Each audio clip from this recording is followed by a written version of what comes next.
to record.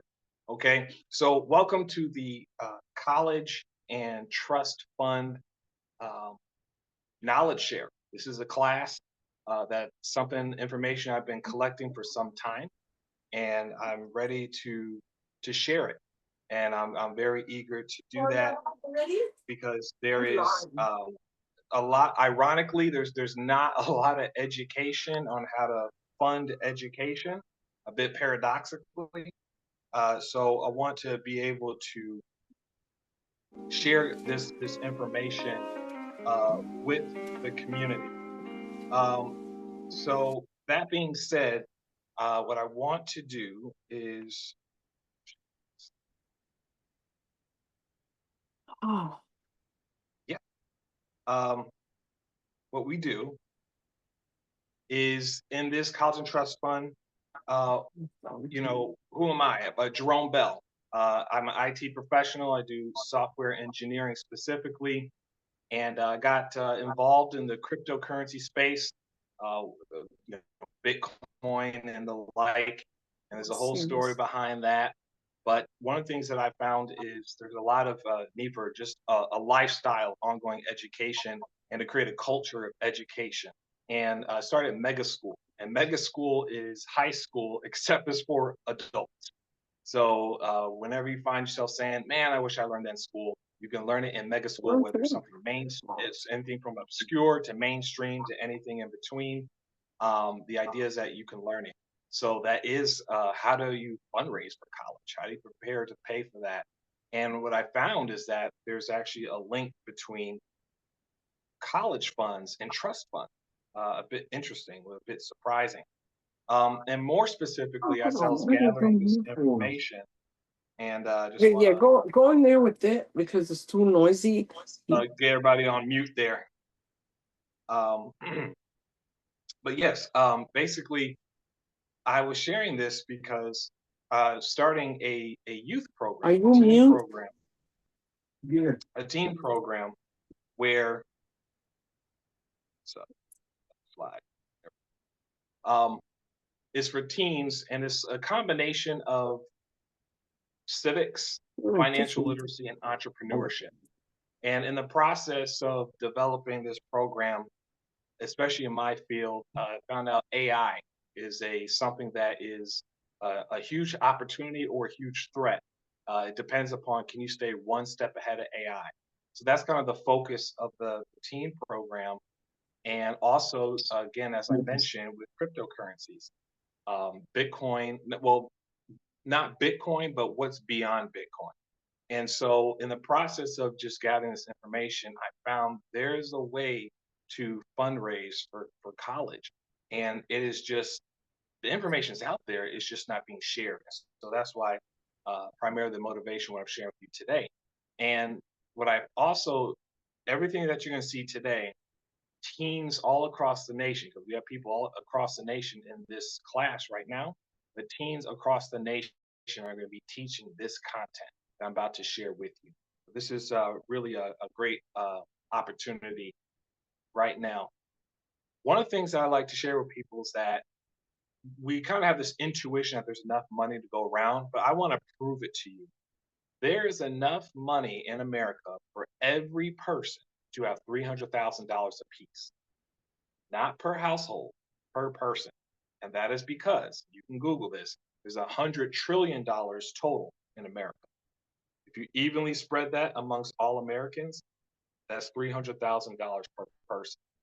So in my mind, an even spread of all the money, that's the true middle. That's the true middle class. So to put things in perspective and in context, anything that we're doing to move towards 300,000 a year, we're actually moving towards the true middle class. So keep that in mind when we're talking about college fundraising, and sometimes it might seem unattainable, but trust, there's plenty of resources to go around. So again, like I mentioned before, where's the education for how to pay for education? So this is why this class exists, is to fill that gap and to do it in a educated way. Average college tuition for 2024-2025 sources US News. If it's public school in state, 11,000 a year. Public schools out of state is 24,000 a year. Private schools is 43,000 a year. That's per year. So when people are doing their budgeting, this is why this is a concern. Where's this money going to come from? The money is there. We just need to know how to get it.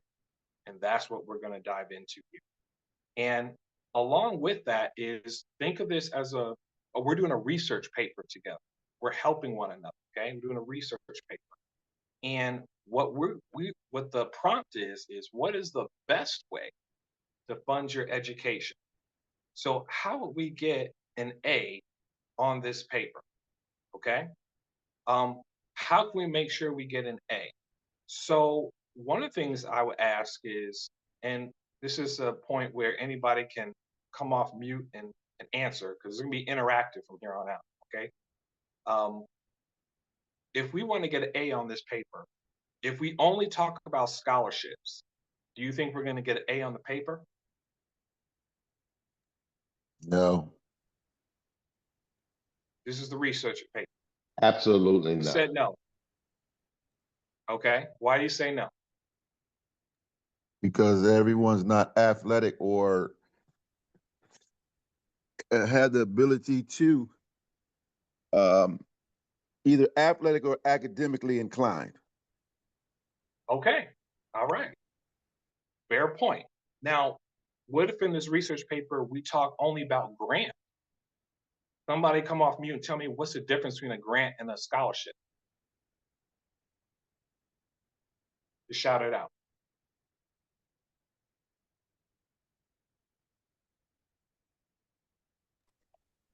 Grant money takes a while. You have to do a lot of research and then make the right have the right paperwork, and then it has to be approved to get the grant. Scholarship again is through your academic, your personal performance. Right. So, great responses. So, what we're seeing here is that if we were to take this from an academic standpoint, right? Um, if we're looking at the best way to fund our education, scholarships and grants they have their pros and their cons, but that is not the complete story of the best way to fund education. And so uh, that is where we're coming from is looking at what's the best way to do. Um, so let's look at this, and this is what links education never ends. Okay, your education never ends. So your funding never ends. See, it's a lifetime. We all know as adults that you never stop learning. And so your funding never actually ends. So what that means is that we looked at those 11,000, 24,000, 43,000. What wealthy people do is that they're always paying for education. They may call it a mastermind or they may call it a seminar, but they're always paying thousands, tens of thousands of dollars on a regular basis. They have a standing fund for education. So when we expand this conversation of college fundraising, what we really need to think about is a lifestyle of education, a lifestyle of ongoing education and ongoing funding for that education.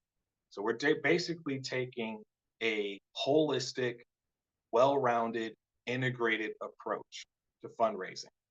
Because when we talk about just those 4 years of fundraising, we can do that. And we're going to dive into the details of how to do that.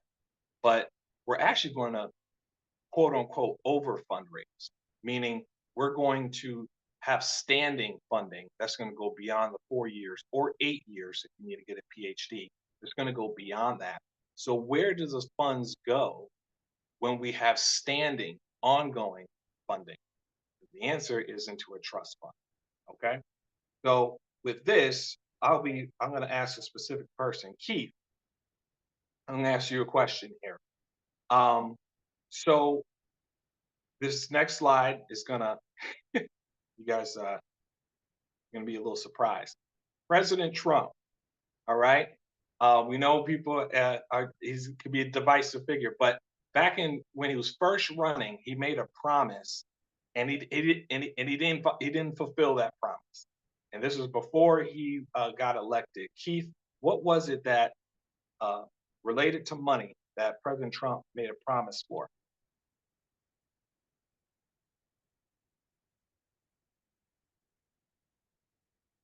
If you can share, Keith, come off mute.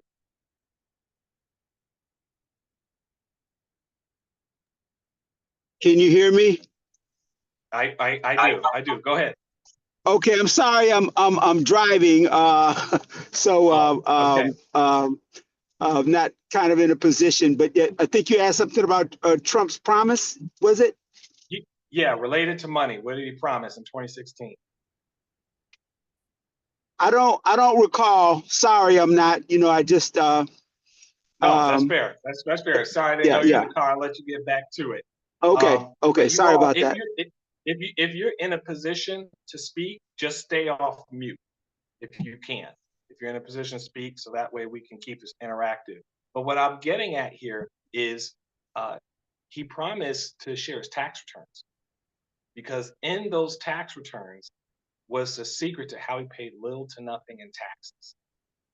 So I want to start kind of at the end, and which is ultimately the fund that's going to hold our education fund.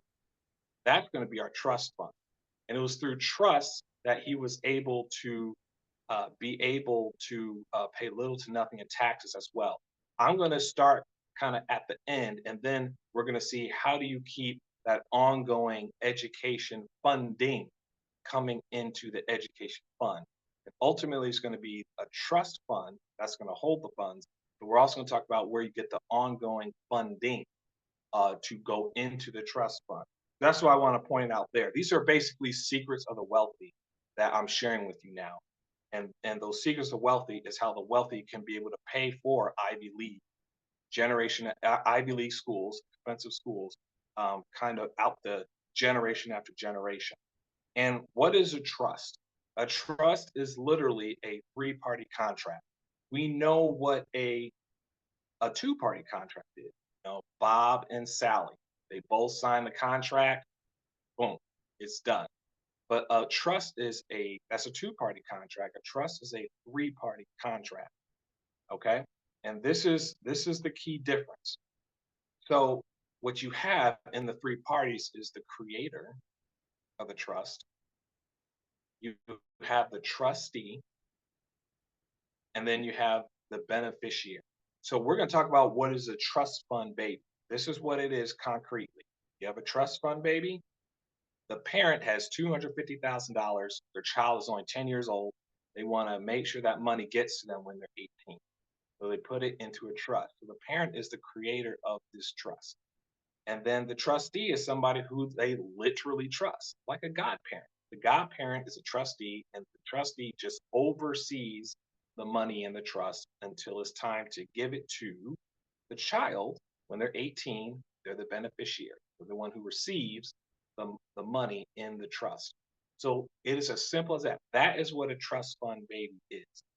Now, with this, and this is the paradigm shift, is we want to own nothing but control everything. Okay, so when it comes to our education fund and our education funding ongoing, we don't want to own that. We want to control it, and the way to do that is through trust. So we're going to get into a little more detail here. So we're talking about this isn't your mom and pop trust that you can get from your average, financial advisor off the street. This is a irrevocable, complex trust um, in the jurisdiction of English common law. That is how the wealthy have their bulletproof system to protect their education fund and their education funding. That's how they shield themselves from taxes. So when you have this type of trust, it's irrevocable, which means whoever created it, they can't touch it. So whoever creates the trust, they can't touch it. That means the creator could be anybody because they can't touch it. That could be the lawyer who's writing up the trust contract. It could be, you know, symbolically a godparent or somebody who you respect. But ultimately, it's just a formality because the only thing that matters is the one who can control the trust, which is the trustee. So in that same example that we used, the parent is actually the trustee. And the way the parent is going to transfer the trust to the child is that the child is the successor trustee. That means the child is like the backup trustee.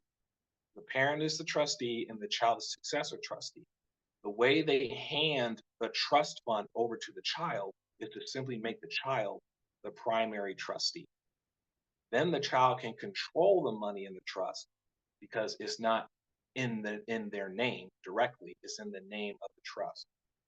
And then the beneficiary, that is going to be strategic.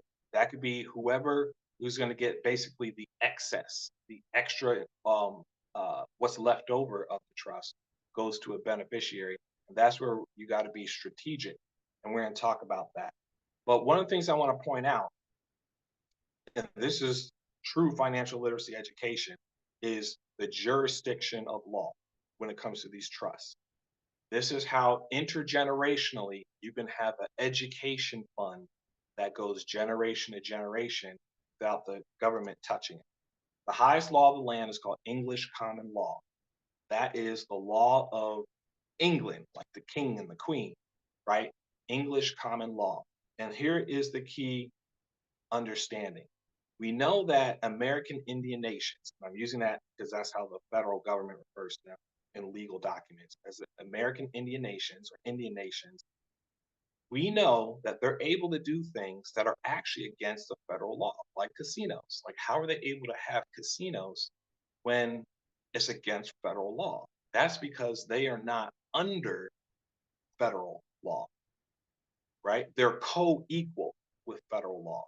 So that's why the government can't stop an Indian nation from having a casino because they're not under their jurisdiction. They're not subject to that. Now we know the state is subject to the federal law.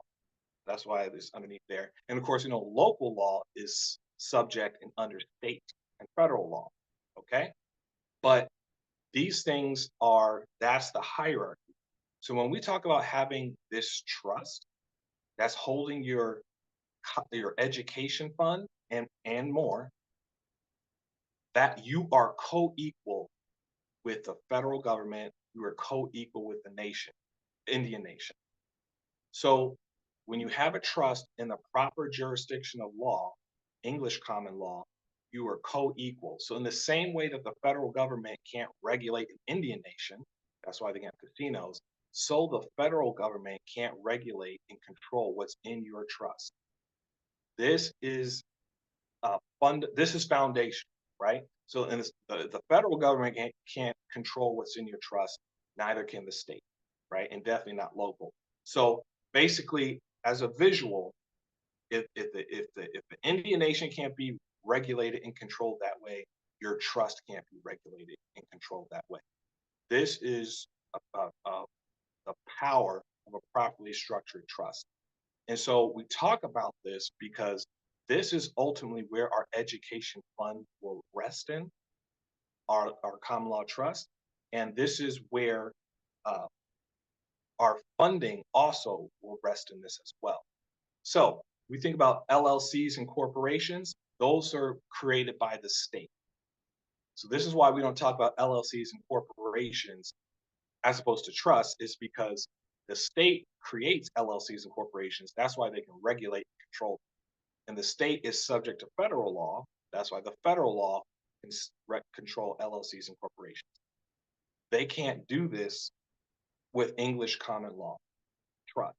So, little tidbit, all right? Remember this.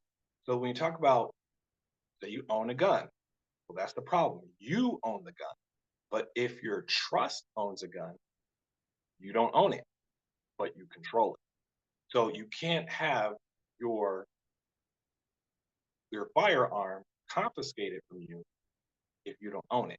They can't confiscate from you what you don't even own, but you control, because you control the trust.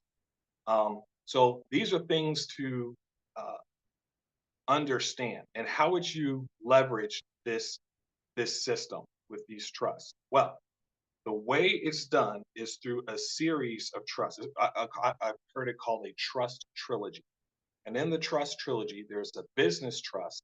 That's where your education funding is coming into, along with other funding. So all your funding is coming into the business trust. And then it goes into your family trust. This is a separate trust that you also control, but the family trust is where you do all your personal spending. So instead of going to the grocery store and swiping with your personal debit card, you're swiping with the trust debit card. That's the paradigm shift. All right. So all of you are basically living through your trust.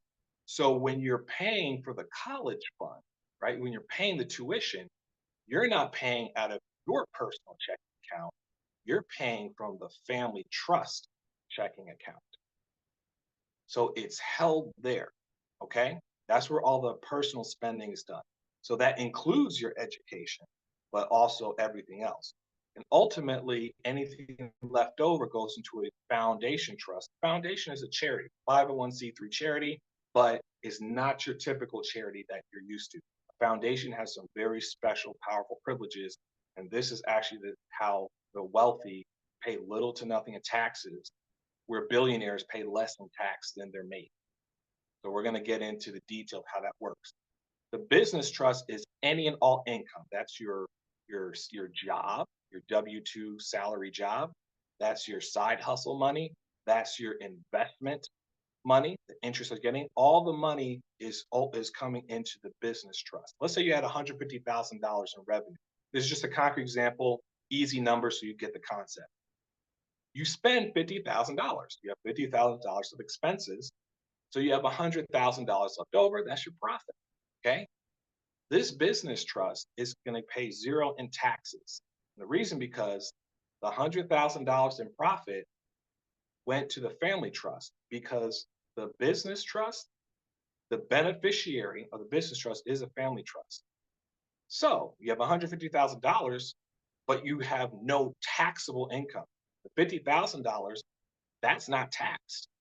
The $100,000 of profit, that's not taxed. Why? Because the $100,000 of profit went to the beneficiary, which is your family trust. And by IRS law, any money that goes to the beneficiary is tax deductible. So you have $150,000 that came into the business trust, but you have $150,000 that's not taxable. So you're paying zero taxes on the business trust. Okay, cool. Now we have the family trust. He has $100,000. Okay. And so now, among other things, yes, you're paying for that college tuition for the given year. But let's say you only spend $80,000 in a given year, right? All family expenses, grocery store, college tuition, etc.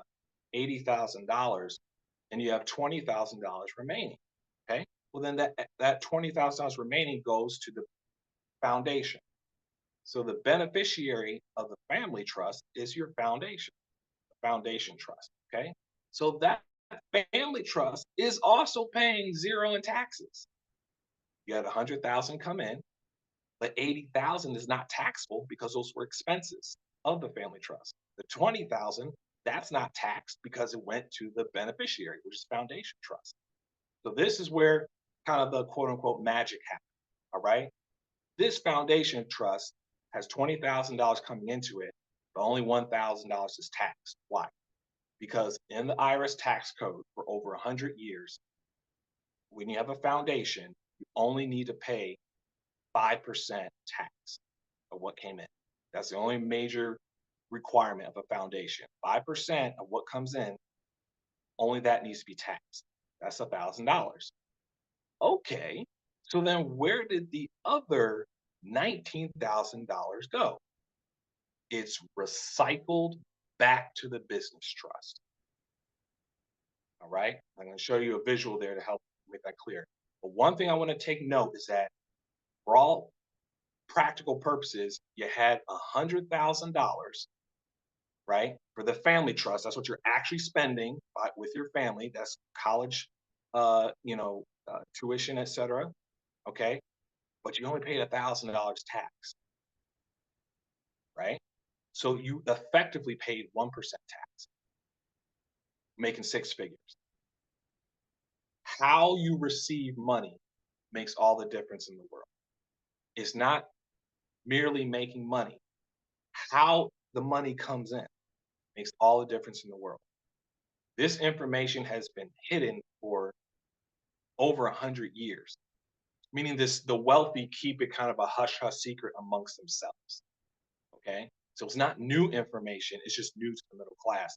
And in this class, in this mega school class, this is what we share. So let's talk about that recycling. So just another visual. This is what the wealthy are doing intergenerationally. They are passing down this recycle system, business trust, the family trust, the foundation trust, on back to the business trust. So that's why we say the rich get richer, and it seems like they get richer faster than we do. This is why. They're playing by a different set of rules. With the same amount of money, they're able to keep more of it. That means they're able to fund their child's education. And believe it or not, this is, like I said, this is the destination. But now we're going to talk about how do we accelerate and get to here as quickly as possible. So we have an intergenerational system for funding education, college and beyond. Okay. And that's what I want to get into here. But again, just want to Miss Pierre said nepotism. Okay, yeah, it is nepotism. Except y'all aren't my blood relatives. So here it is. I'm sharing this information with you, even though you're not my blood relatives. And that's the power of this program that I'm about to show you, is that I'm being financially incentivized, I'm getting paid to share this with non-blood people. And that's the power of this movement that we're going to see in a moment. So again, the trustee of all three trusts is the same person. That's what makes this work. The trustee is the same person who's a trustee of all three trusts, making sure that the recycling is actually happening. So now we're talking about how are we going to do the funding. We talked about the fund, and that's enough by itself. But let's talk about the funding. Let's talk about how we're going to the funding, the fundraising of the college fund. First, we need to talk about the concept of buying power. This is something simple. Savings account versus gold. It'll click. Here's the rub about a savings account. We all know at your bank savings account, it doesn't keep up with inflation. So then that means your savings account is supposed to really do two things. It's not supposed to just hold your money. It's supposed to actually make you some money, which means it should be getting more interest than inflation. It should, rise above inflation. It doesn't. All right. We know that.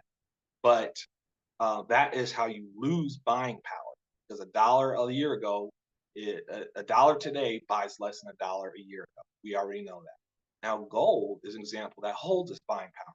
We've all heard that if you had an ounce of gold in the 80s or 90s, you could buy, say, an Italian suit. All right. Well, then today in 2025, that same ounce of gold can buy you an Italian suit. What that means is that gold held on to its buying power. Okay. So the savings account loses its buying power over time. An ounce of gold holds its buying power over time. So when we say we want to fundraise for education, for college, we're talking about increasing our buying power, but we don't want to play any games like with a savings account and pretend that we're increasing our buying power when we're not. So we really want to make sure our math is mathing when it comes to increasing our buying power to have a college fund. And I kind of touched on this already. There's the fund and there's the funding, or the fundraiser. So the fund just holds it without holding its buying power, but then the funding is increasing the buying power, right? That's what we're really talking about when we want to have a college fund. So think about in terms of cash versus cash flow as well. A stack of cash, right, is going to be buying less and less. If you literally have a stack of cash, you want cash flow. So think about getting rental money from real estate, right? You're getting $200 a month of cash flow from rental money, of profit, right? So it's just different. Don't think about a stack of cash. Think about cash continually coming into your college fund. That's the funding. Now, when we talk about, now we're getting into the nitty gritty. How do we fundraise? The order matters. Okay. And that's something if you ever get lost, just a matter of what comes before and what comes after matters. So the funding is what matters. So we want to dive into here. Now, when I talk about the mathing, I have somewhere where the math isn't math. So this to help you guys, to give you some incentive to pay attention, there's a $100 Amazon gift card you'll get if you find the math error. Somewhere I'm doing some creative accounting, somewhere I'm doing some double spending. And if you find it and you catch it and you point it out, you get the $100 gift card. So pay attention to the math here. So we kind of already addressed this. Why is my college fund not already funded? We just didn't know. We just didn't have the information. This class is addressing that. So how do the wealthy fundraise? Aha. How do the wealthy fundraise for college? What do they actually do? Let's look at that. So they follow a simple fundraising formula. And simple is actually acronym: shift, increase, multiply, protect, and leverage everything. Shift means you're shifting your money back to you. You're lowering your expenses. You're keeping more of the money that you're already making. That's step one, right? And then you move on to increasing your money. That means another stream of income, right? Don't put all your eggs in one basket, multiple streams of income. That's where the fundraising comes from. Multiplying is when your money is making money. You're making money in your sleep. That's passive investments. We probably heard of all these things. We already talked about protect. The reason why I started with that is because I kind of wanted people to have the end in mind with the protect. So protect says I'm shielded from taxes. I'm shielded from the government just taking it because I'm in the right jurisdiction of law. And leverage everything means teamwork, collaboration. We collaborate with technology. We collaborate with people. That's what it means to leverage everything. Teamwork, collaboration. We're already leveraging Zoom. That's technology. We're leveraging each other's relationships, our different areas of expertise. That's relationships. So we do that every step of the way. That's the theory. Now we get practical. All right. So now I want to show you just very briefly, this is a program that has taken that theory and put it into practice for middle class. Have you ever wondered why the rich get richer while the masses struggle financially? They have an unfair advantage.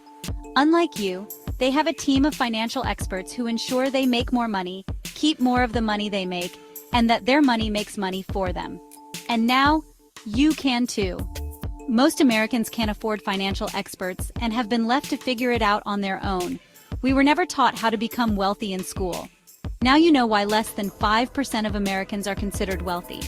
This is why we've created the only lifestyle and legacy company that provides affordable access to your own personal team of financial experts who will handle all the important but complicated financial work for you while guaranteeing your success.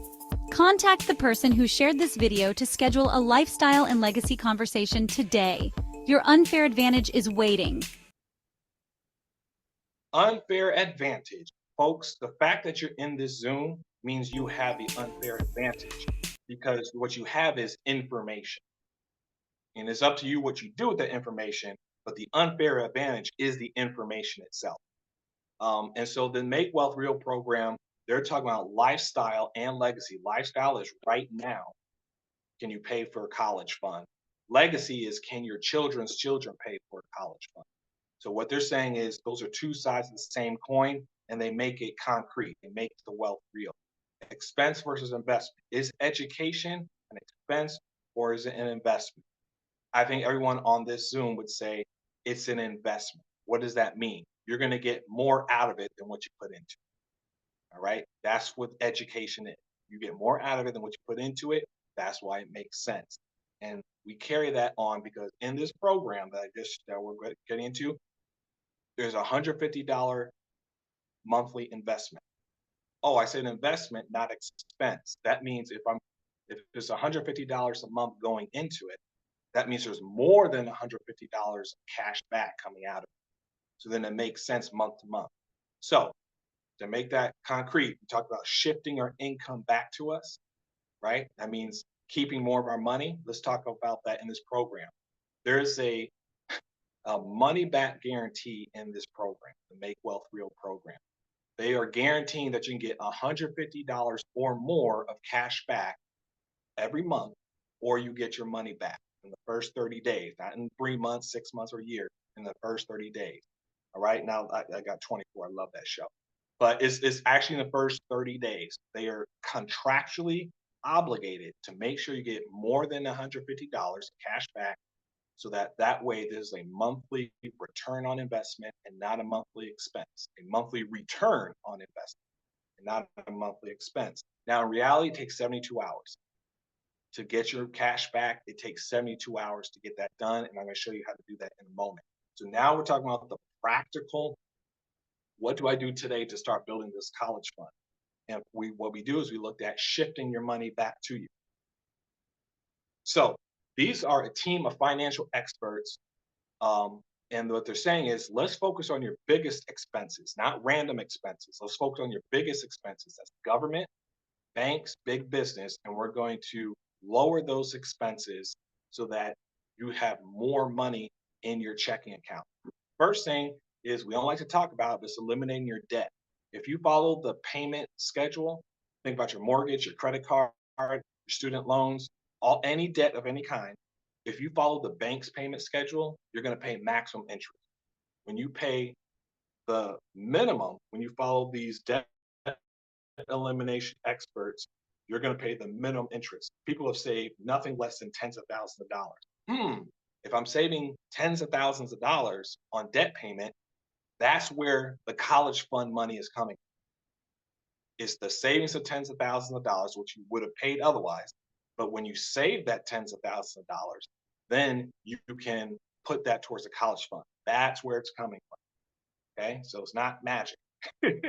All right, reducing your taxes. These are CPAs and IRS enrolled agents. They'll tell you how you're overpaying in taxes.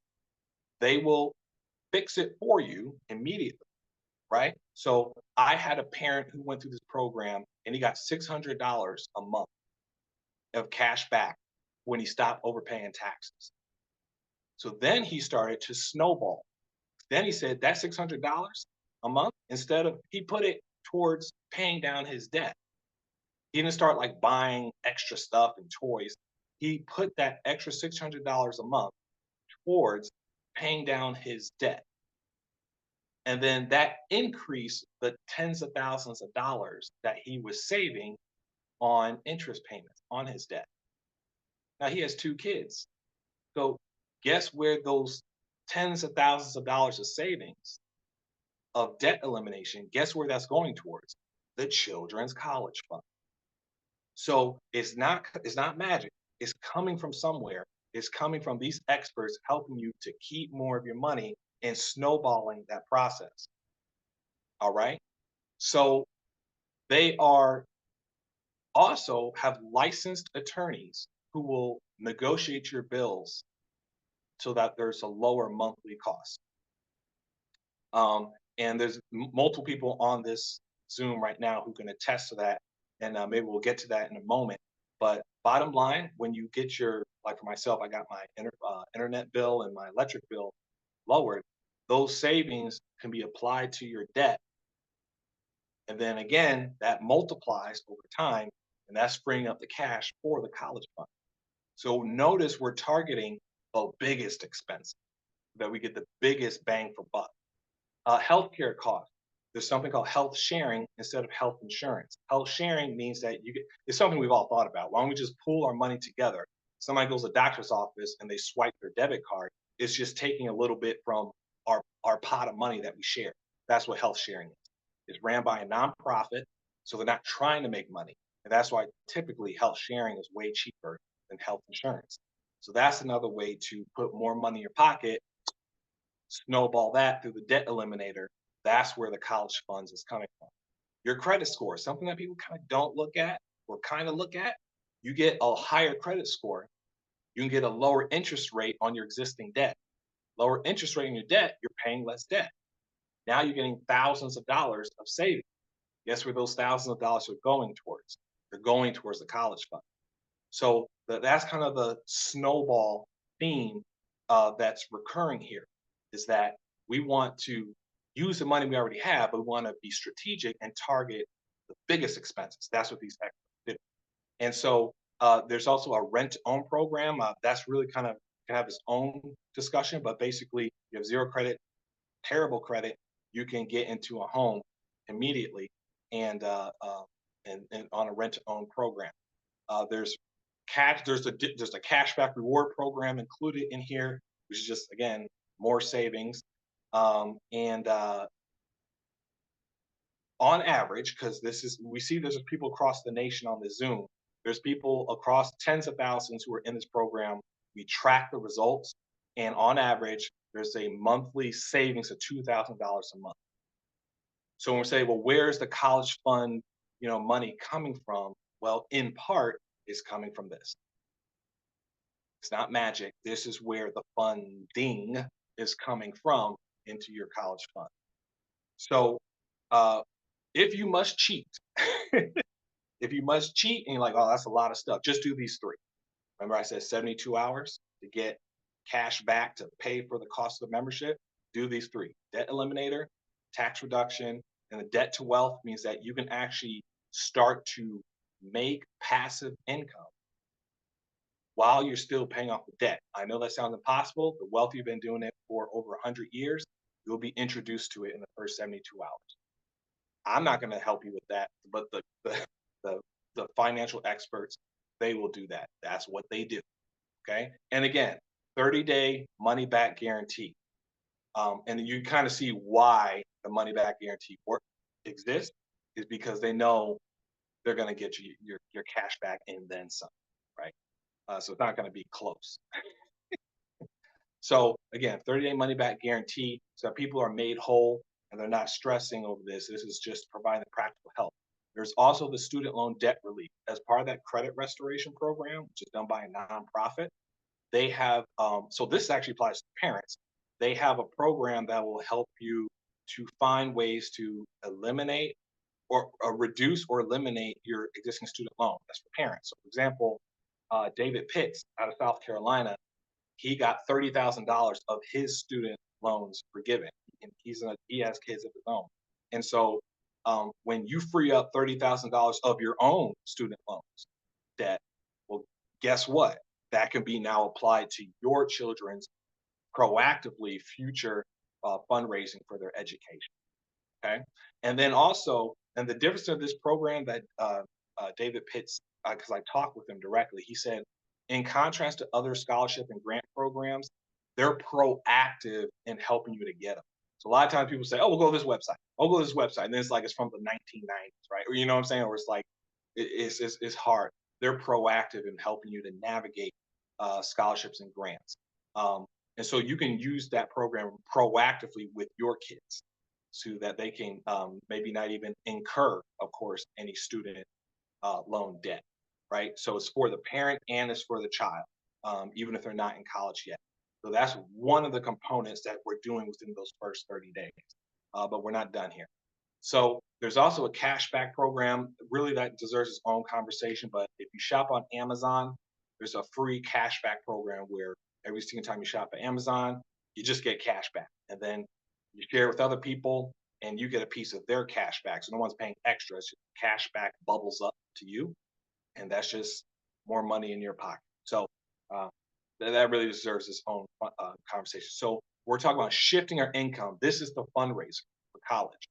It is through the funds. The funding is coming from reduced debt, loans, student loans, gaining interest, reduced taxes, lowered bills, healthcare costs are going down, credit's going up, getting cashback points, and or building equity, which you could take out for a loan in due time. All these in conjunction are individually adding funds to the college fund. That's where it's coming. So we focus on the biggest expenses. Then it's time to turn our attention to increase. There's only so much you can do to lower your expenses. So now we got to talk about, we need another stream of income to fundraise. All right. And we have options when it comes to increasing our funding, increasing our income. The obvious example is scholarships and grants, right? And I kind of already talked about that. But as Marvin pointed out, there's a caveat to that. right? There's pros and cons to everything. It takes time and energy for scholarships and grants, right? We say it's quote unquote free money. It's like free kind of, not really. You have to put time and energy. You have to invest time and energy to get scholarship grants. Most likely, you're not going to get a $20,000, $30,000 grant, only because it's just statistically unlikely. It's like most likely you're not going to be on the starter team of your college, right? In sports, right? That's just unlikely. It's more likely to be just an academic student. So you go for $500 grants, you go for $1,000 grants, and you do those in number, you have a higher chance. But then you're doing a lot of scholarships, a lot of grants are just smaller. That's fine. That works. It's an investment of time and energy. Let's not ignore that. So that's why sometimes a lot of scholarships and grants go unfilled because it takes time and energy. Now, it's wise to go after them, but then you got to say, well, of all ways to invest my time and energy, is going after scholarships and grants really the best way? And that's what kind of prompted this whole conversation is, of all ways, what's the best? So we look at, you could just get a job promotion, get money there. Invest in real estate. That's a time-tested, proven method. You could buy a franchise. That's a formula, a proven formula, that works. You could have a side hustle, like in the gig economy. DoorDash, Uber Eats, Uber, right? The people have done this. You can start a new business. What are you good at? What if you can make a business out of it, right? What if you just get a second job, right? All these things have pros and cons to them. So let's just acknowledge that, okay? There are pros and cons with all of these, but they all will help increase the college fund. But here's a question: what do the wealth experts do? And that's the question: is all those experts that we were mentioning, and some of them we haven't mentioned yet, how do they increase their income? They're the experts. Well, what's interesting is that at a bare minimum, they refer to each other. So before the Make Wealth Real program was created, they refer to each other and they get a referral fee. So it's kind of like, is that the only thing that they do to get extra income? No. But it's kind of like bare minimum, they refer amongst each other and they get a referral fee, bare minimum. So in the Make Wealth Real program, they said, well, why don't we do the same thing? How about bare minimum, we refer people to this program and just get extra income. And here's the bottom line: 12 referrals to this program gets you $600 a month. And that asterisk right there is a good asterisk, not a bad one. We'll see in a moment. But here's the bottom line. So this is kind of your baseline comparison. You look at real estate and say, if you want to get $600 a month in real estate, typically you need 3 rental properties, each making $200 a month of profit. Right? So that's kind of like a baseline comparison. But to get 12 people who want to get more money in their pocket so they can pay for their college fund versus 3 rental properties, I mean, to each his own, but this might be a much easier way to raise funds. So you get direct and indirect referrals. In this program, yes, you get the money back guarantee, but additionally, with 3 referrals as a customer, you get your membership for free. Okay, nothing better than free. So that's interesting. So then if you have 12 direct referrals, then you're getting that $600 a month, but also it's indirect. So what if you have 3 people who theirs is free because they referred it to 3 people? You have 3 of those free customers, and then there'll be 9 paying customers, right? They're the ones making it free. That's still a customer volume of 12. So you're getting paid for customer volume. It's like, oh, okay, direct and indirect. You're being paid for customer volume, direct and indirect referrals. That's interesting. So when we talk about the amount of time and energy that you need to invest to get funds for college, be it through scholarships or grants or getting a second job or real estate, right? This is what we need to know, what's available out there. 12 customers get 600, and it just scales from there. That's the point. This deserves its own conversation, but it scales from there up to $15,000 a day, not per month, per day. It scales up to that. Okay, 12 people on the Zoom right now. Yeah, and there's additional pay because I'm talking. The revenue share program is complementary to the membership, but the revenue share program includes additional pay in addition to what I showed you. But bottom line, to help you get a baseline comparison. So the leverage is inviting them to this class. We are going to be doing this class with or without you. Meaning this is, like I said, I'm doing this to work with teens, to, have this movement amongst teens of financial literacy and beyond. So I'm going to do this with or without you. You're free to invite them to this class, and that's the leverage. If people want to join in the program, you'll get paid. So leverage is inviting them to the class. Now we get to multiply. A lot of people like to jump straight to this because it's sexy, and it is. All right, that's where your money is making money for you. You're making money in your sleep. And what does that look like? It looks like your money working for you. That means things like the diversified cash flow account and the private reserve account. I'm gonna call it DCA and PRA. That's when you can get, these are high yield accounts. The DCA and the PRA is a high yield account where you get uninterrupted compound interest tax-free. Uninterrupted compound interest tax-free. And it's tied to the stock market. The stock market crashes, you don't crash, it flatlines. You don't lose anything when the stock market crashes, but you get all the gain.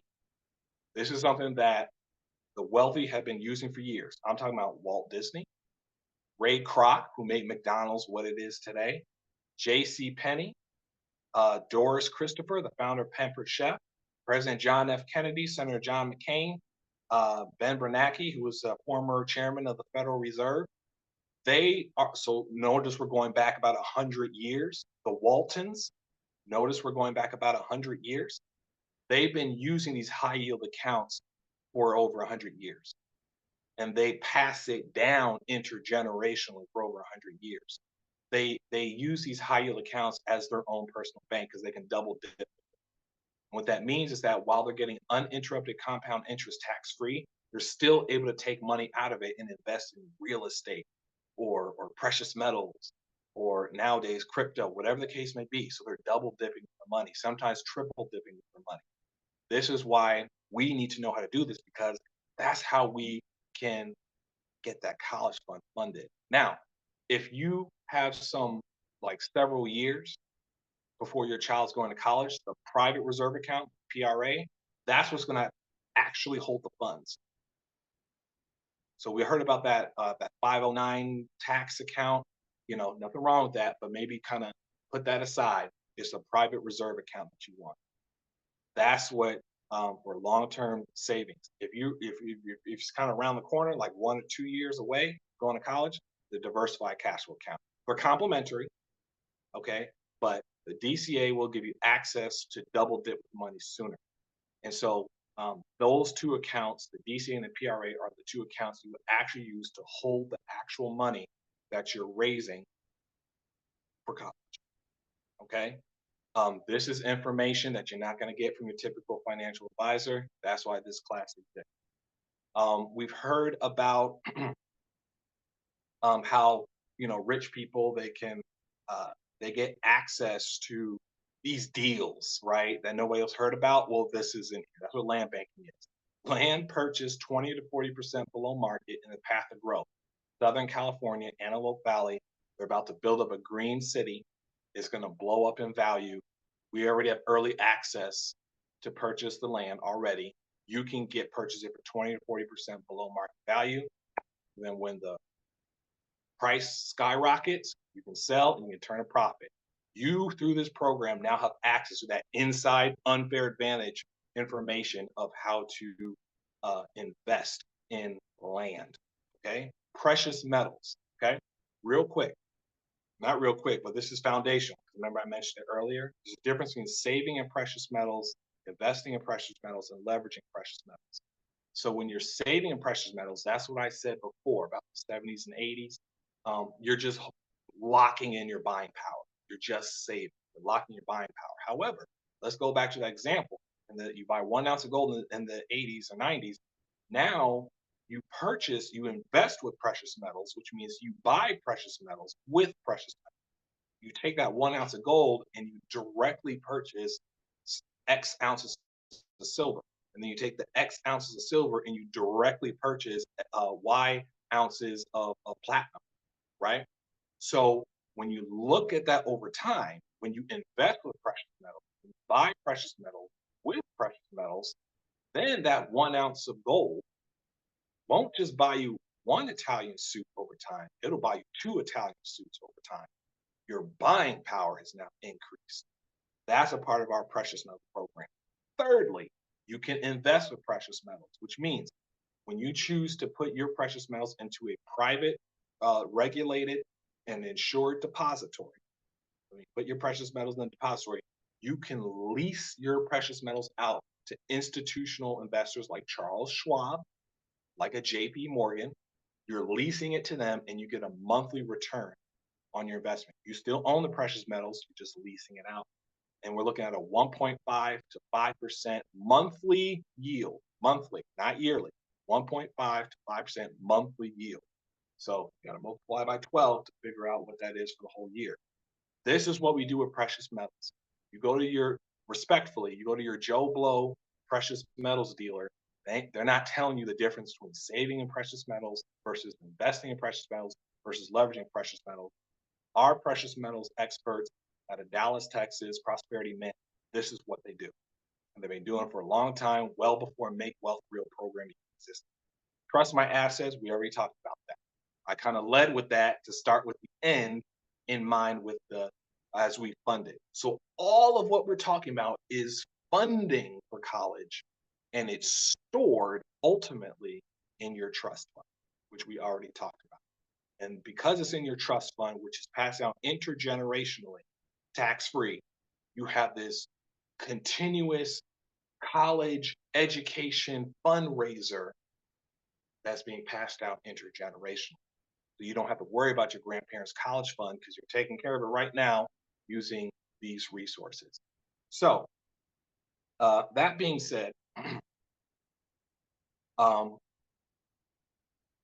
it's simple, all right? To just wrap it all up, it's a simple strategy for fundraising. But at this point, that is the program. This is the way to fundraise. And I want to open it up to any and all questions. Come off mute, ask your questions.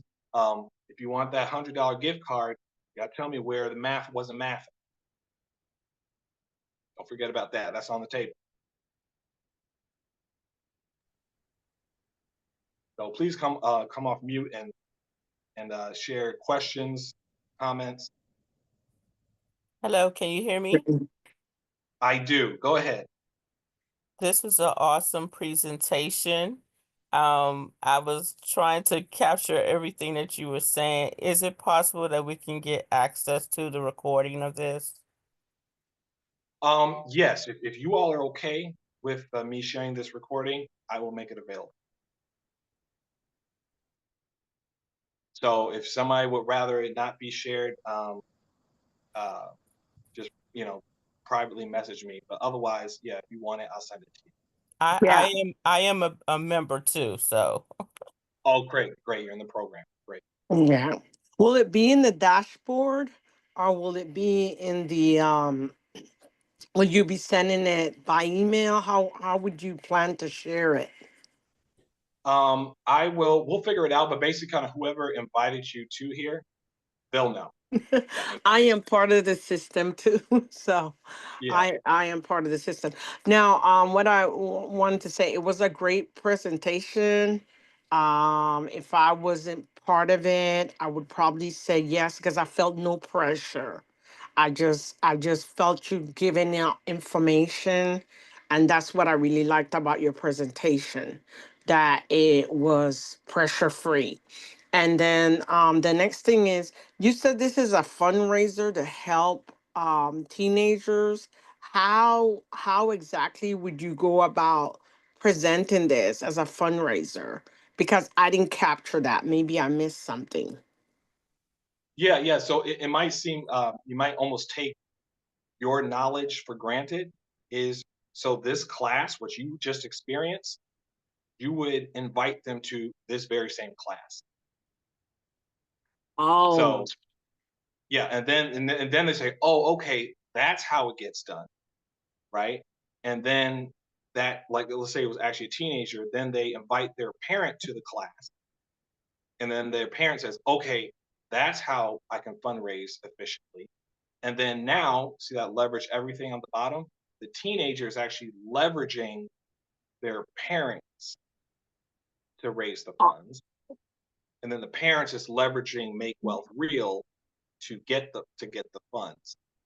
So that's how, so basically just by sharing the information, people know what's possible, what's out there, and then they'll make whatever decision makes sense for them. Does that make sense? Okay, yeah, I think I'm capturing it some.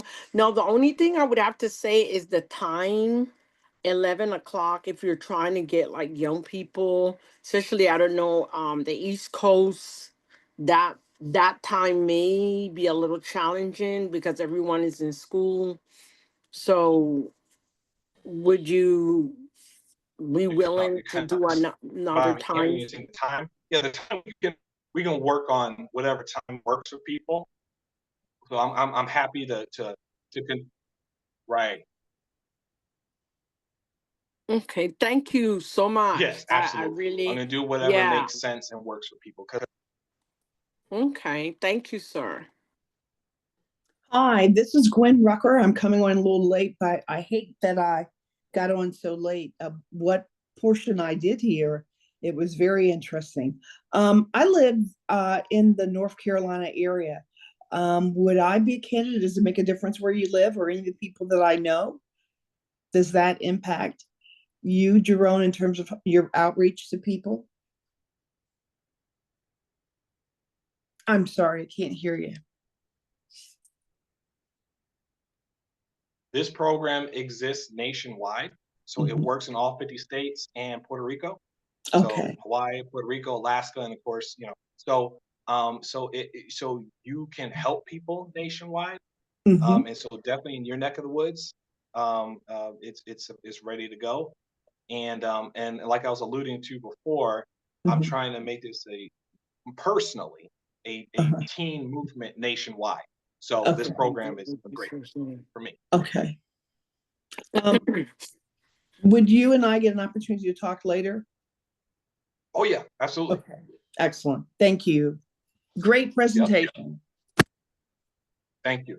I also wanted to say, I love how you snuck in the business part of the presentation. I like it totally, even though I'm in it, was coming with coming to get the information, but it was perfect how you merged that in, like that. If I wanted to recruit, that would be that was brilliant how you did that. Again, because it wasn't pushy, it was from an educational perspective opposed to from the pushy business perspective. So I agree, this was brilliant how you merged those two together. Thank you. Thank you. Jerome, I want to All thank you too. This is Keith Banks for an awesome presentation. And thank you, Gwen. Gwen is my close friend who I invited to join. And, it's all about, sharing this information and helping build generational wealth, in our community and in our families and all that good stuff. So, I appreciate you taking time out of your busy schedule to put on this class. It was excellent information.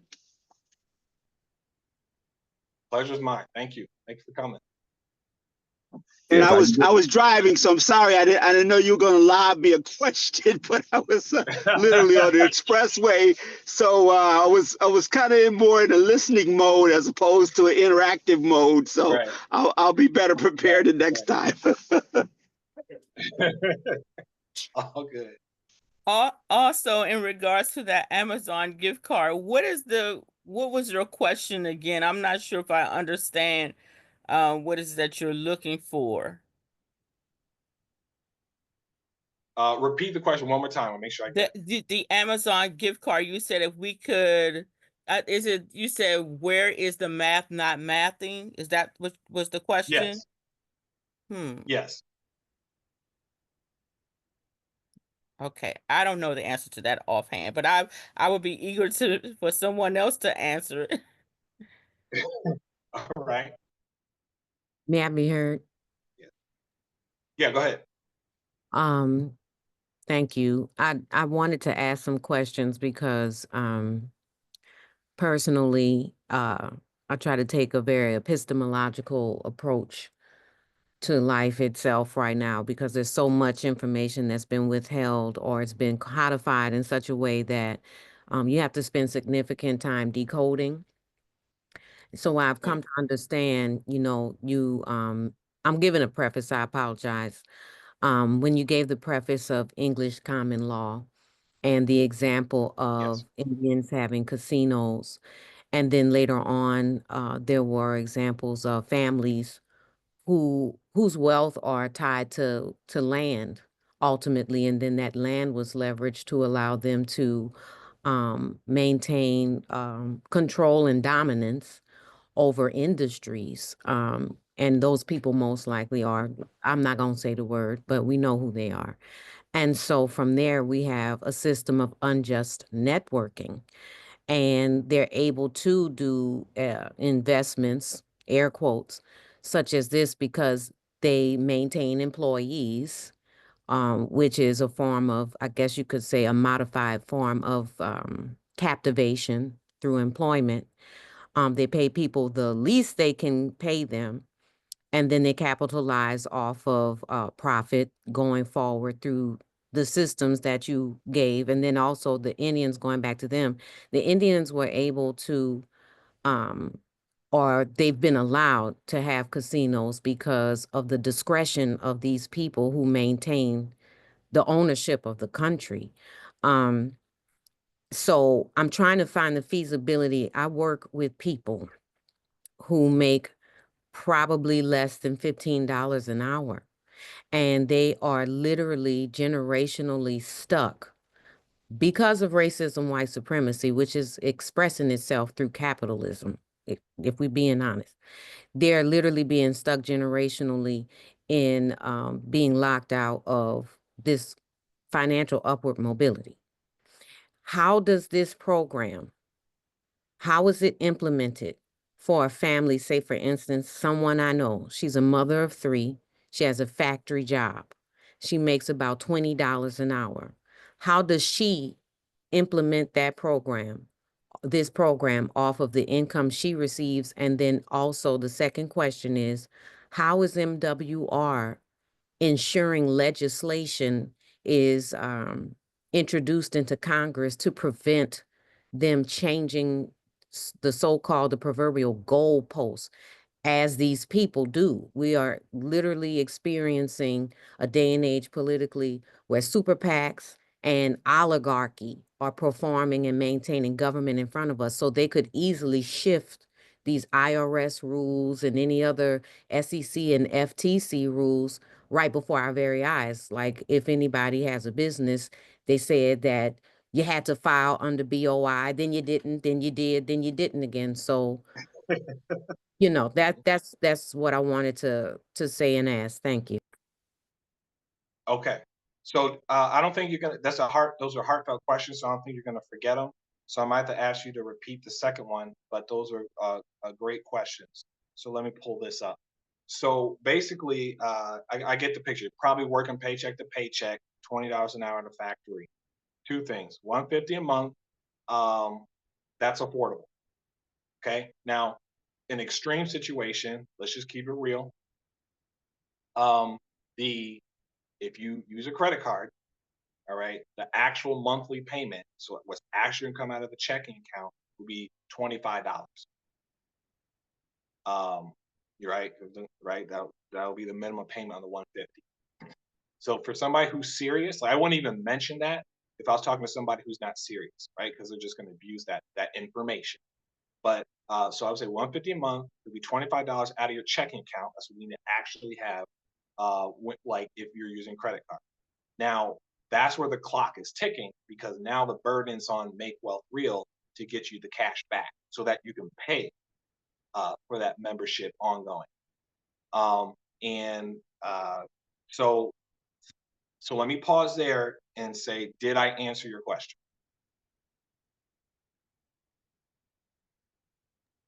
and come off Okay, so mute. I have to refine the question then, because the example I saw, like for instance, with the bank trust or the business trust, it was like Oh, yeah. $50,000 and stuff. So if I could, if there, you don't have to do it now, but I would be interested in seeing the economics or, of someone that has a business trust of say 10,000 to 15,000. And then that going forward, Wow. rolling over into each thing and what that outcome looks like monetarily. Because, So because the let thing me, is, yeah. you're asking the right question, so let me answer it straight away. Mhm. That's what goes back to what is your overall strategy or formula. So I started with the end to make it clear what the destination. So I started with step 4. We're basically going to make sure we have proper funding before we set up the ultimate fund. So step number 4, the ultimate fund is the trust. You understand that.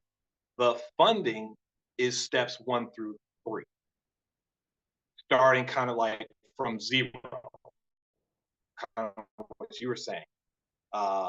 Somebody's working close to minimum wage, $20 an hour, factory, paycheck to paycheck. That's step number 1, addresses that out the gate in 72 hours. Then we do step 2, increasing, and then step 3, multiplying.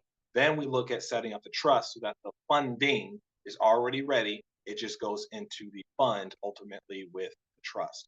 So this is why I kind of kept going back to this image to say, this is what accounts for the people in her situation and even university. So does that answer your question? Yeah. I'm asking, saying, I- am I missing something? But if the math ain't mathing or I'm missing something, this is the time to tell me. Well, you answered the question, but I think it would be a supported answer if later on we could get the example you had scaled down to that 10 to 15,000. I think just showing numbers how somebody that's maybe grossing about 1,800 a month, give or take. Oh, You I get what see I'm what you're saying? saying. Because yeah. So here, this might be a philosophical difference between you and I, and that's fine. The thing is that the problem, no, you know what? Nuh-uh, I'm gonna answer it. I'm gonna answer it. Okay. I don't like when people give half answers, so I won't be that. That's why I started with the 300,000. There is enough money to go around. An even spread of all the money that already exists is 300,000 per individual per household. I mean, not per house, per person, not per household. So this idea that you're making, you said, what was it, 1,800 a month? The problem is, I know mathematically for a fact there's enough resources to move her closer to that 300,000. So let's not think 300,000. Let's think 6 figures, right? 100,000. So the first order of business is to move her towards 100,000 using steps 1 through 3. So then now when it comes down to step 4, that is just not even an issue. So now this might be a philosophical difference with you and I respect that. But that's why I kind of led with this early, the saying, why are we as middle class entertaining making 1,800 a month when this is the true middle? This is what it'll be per person with the even spread. So I'm not sure. that's you get what I'm saying? Yeah, I do. I don't think we have a difference at all. I think it's just a point of information and clarity because from my position, I would feel good inviting you to where I'm at to do this presentation in person, most likely because Zoom wouldn't be as feasible. But I know that the people that want this information, they're going to need it a little bit more expanded. And so I was just wondering if there was a way to get those figures and these examples expanded, especially in your steps 1 through 4, where they can see the feasibility where they're at. Because technically at this point in time, 1,800 a month gross, not net, is working for. You know what I'm saying? But they still have expressed wanting to save, wanting trust, wanting to know this information, but they need to know the baby step, and it needs to be simple enough where a 10-year-old could understand it. You know, and that's Okay. kind of what I was So getting at. because if I can speak to that, because what I could do is I could just break up this existing presentation, meaning there's certain things that I just won't go into depth for. Mhm. So this is 72 hours. This is what I would break down. I would say, if you're serious about, if you're serious, you're going to do these 3 in one sitting. Mhm. And then there's in a 72-hour window, you're going to have an increase hitting your in your checking account. Okay. Yeah, so the only So other thing I was wondering is if MWR pursues Congress to make sure that these laws that benefit a program such as this, that they don't change things because they see people are getting the information and catching on. And now they're like, oh, snap, we got to, fix the system again because we actually don't want these people to benefit from these trusts. And I just found out about something called a waterfall trust, So it's like the more, just like Bitcoin, you know that because of crypto. The more we found out about crypto, it became commercial. Yep. Okay. Thank you. I'll mute my Yep. line. And this is why now, Miss Pierre, you know this already because of our previous conversation, but I alluded to this in the beginning.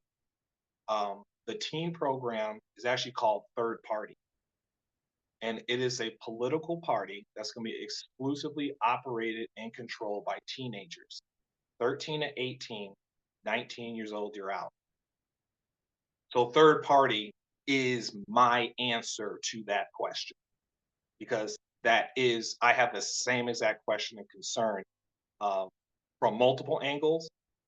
That's why I'm focusing generally on reaching out to teens to build Third Party, a political party, which would directly address that issue. So that's what I'm doing. That makes sense? Yeah, it does. I think that would be good if it was supported by the corporation because, I just see the presence of corporations conglomerating on themselves to influence legislation that's either enacted newly or changed or maintained. I hear you, but I think the teens got it. My faith is in the teens. So even if MW did anything, I ain't worried. But that's just me. No, I understand. That's I understand. yeah. I do. Thank you, Miss Pierre. I haven't been looking at the chat, so I apologize if there's any questions there. I probably should look at that.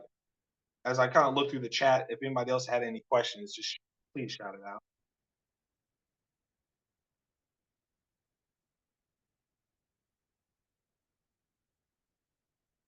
Okay, I see one comment from Kiana. Now, Kiana, I'm sorry. I'm gonna say you're not gonna get the $100 gift card. She said the math, not math, and by you paying $150 a month, but the services you get are well worth much more in the investment, right? Now, I would say the math is not math and in your favor. So I would say that's not what I meant. I meant somebody being shortchanged. But yes, fair point. Fair point. Well, if there's nothing else, did anybody have any closing or final comments or questions or concerns? Hello, how you doing, Jamarone? Hey. Man, I'm just gonna let you know something. You are phenomenal. Incredible presentation, very clear. I like it because it's an information education setting. You're offering education to those who are looking for it. And to Ms. Pierre's questions, first, my name is Trevor Thompson. I'm one of the leaders and one of the $1 Million Ring earners because of incredible people that I've connected with through this system. And I'm very much aware of a lot of the bullet points and concerns that Ms. Pierre just addressed before I got in this program about 4 years ago. From a basically a very analytical background. I have a background in law enforcement, so I make informed decisions. I don't get too hyped with things. It has to be mathing for me to get involved. To address your concerns, this is the best way to really start the program, like I did, my wife and I. We got in, we wanted to see how the services work and build relationships with the companies behind MWR. Because MWR is a shell. Just like when you walk into a Walmart, you have Tide, you have Great Value, you have Cheer, you have Gain, you have different brands up under the umbrella. So my whole intent, I came in this to prove it did not work because I didn't even want to see the comp plan because I wasn't motivated by how much money I can make. I'm more motivated by how many people that I can impact and help. And I saw this as a cancer with our people regarding their relationship with their money, how money works, what real money is, the importance of credit, and economic concerns, despite their nationality, their origin, their skin color. I wanted to see how transparent it was for myself for $150. It was not a risk for you to really come into the system, plug in so we can really show you what's behind, or let's pop the hood, as they say, so you can see what's inside the candy wrapper. MWR is a shell. All the companies that we work with are vetted. They're by the federal government. We follow all of the Federal Trade Commission's guidelines, and these are companies that existed before MWR. See, that's the main thing. So it really has nothing to do with side of the tracks you come from, what's your last name, what's the color of your skin. These companies are established, and most of them been in business about 30 to 40 years before MWR was conceptually developed about 7 years ago. I've been involved in the program for about 4 years now. My wife and I have become, before even sharing this with people, we were cash flowing back over $3,000 a month just from the membership. So you say, where's the money coming from? The banks, and this is despite who you are. The banks, big business, and the federal government. This system showed me how to face the financial injustice that not only affect people that look like me, but the people that really are being underserved in this country right now, because that's what it's truly all about. But I had to start with me first. But with a 30-day money-back guarantee, from where I'm from, I said, I dare them to improve my finances. We got our credit into the 800s, and this works for 2 people in the household, so it's very affordable, especially when I heard you concerned with a person that makes $20 an hour. Plus, if they come in as a business, it's 100% tax write-off. So that means under the guidelines of home-based businesses, that's for whoever you are. It doesn't matter your color, your skin, and some of the injustices. I'm addressing, and I use this the same way I fought crime, to protect people that want to be protected and stop the criminal activity that you are just concerned with, because I heard your concern, I hear your heart. And I now can show people through the experts, because I have a background in law enforcement and I'm a guitar player, I'm a producer. That's where I came from. And I'm that regular guy from Great Neck, Long Island, Spinney Hill. I'm from the hood. And my wife and I became cash flow millionaires. And I fired my job. And I got my queen free because of the educators that's in this system. This works universally for whoever you are. I don't care if you make $10 an hour, if you make $100 an hour. There are universal laws that's put in place that even the government has to follow. So I just want to address that. If you have any concerns like how I did, I came in this very skeptical. Not skeptical meaning scared. I wanted to make sure that this was in compliance, and I wanted to build a relationship with these companies behind the scenes. So even if MWR went away, I still have experts working for me. MWR, the name can go away today. I built relationships with over 9 different companies that now I have all the experts and wise counselors that I need to be financially independent, where most people my age are still working, okay? I fired my job because I didn't want to take a COVID shot, just to be honest with you. I told them I'm out. Thank God I had this in place where I did not need the system anymore. Now money works for us. And now we can truly do what we've been called here to do, and we can work on our assignment because we're financially independent. We show people how to get out the system with this, not to get back in the system. This is a way out, a proven strategy. If we need to have a conversation, I am one of the $1 million ring earners. So with documentation, we're documented. And I use this to help my people, to bridge that gap, because the real wealth gap is not the government. The real wealth gap is the lack of information and not having wise counselors in our life. So that's how I use this system. I didn't bring people into this system until I was in it 6 months before I spoke, because I wanted to make sure that this system was right. They did what they said they were going to do, or I was going to get my money back. So with that being said, I would love to have a conversation with you, Dr. Pierre, if I can call you that. You sound like a doctor to me, so I'm just going to say it. But I would love to have a conversation on how we're using this in a universal way to really address the financial dysfunctions of the people. This is private information. This is not public information. So we want to introduce you to what's truly showing people how to be economically free, because it's a shame that people that look like me spend $1.8 trillion. I almost want to cry. And struggle financially. And it's not because of the money, it's because of information. There's a great book, and I'll end with this, that I think we all should read. It's by Robert Kiyosaki. It's called A Second Chance. He wrote it back in 2016. Robert Kiyosaki, I'm sure you know who it is. And he said, in the future, over the next 8 to 10 years, knowledge is the new money, not money. Knowledge is the new money. How do you get knowledge? I love your analogy, Jerome, with the continuing education beyond college on how what wealthy people do, they continually get educated because they have advisors. I have advisors in my life. It doesn't matter who's in office right now. I'm letting you know. That's why this is in back of me right here. I'm neither one of those. I bet on this one in the middle, the lamb. So with that being said, if I can do it, a high school educated guy from the hood with a law enforcement background that just knew how to keep his nose clean because his brother went to jail when my brother was 17 and I couldn't hurt my family, and just follow the simple system of being coachable. If you can come into this system and be coachable, I'll put my last dollar and dime on it that this system works no matter where you are. So I'll end with that, because I hear her passion and it sounds like you have a lot of reach, and we need to bring a system like that to our community. With that being said, Jerome, phenomenal job. Back to you, my brother.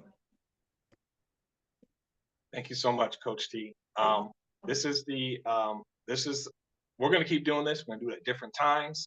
We're going to figure out what works. We're going to tweak it as the community needs it.